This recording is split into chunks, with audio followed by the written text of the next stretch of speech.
দেখেছি। আমরা সেখানে দেখছি পদে পদে বাধা। আমরা সেখানে বাংলাদেশে দেখছি রাজনীতির নামে নির্মমভাবে নিজের সহযোদ্ধাদেরকে হত্যা করা, রাজনীতির নামে আমাদের সহযোদ্ধাদেরকে নির্মমভাবে হত্যা করা।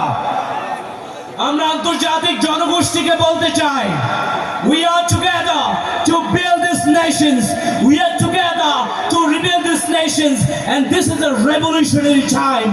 It is no more corruption, no more fascism.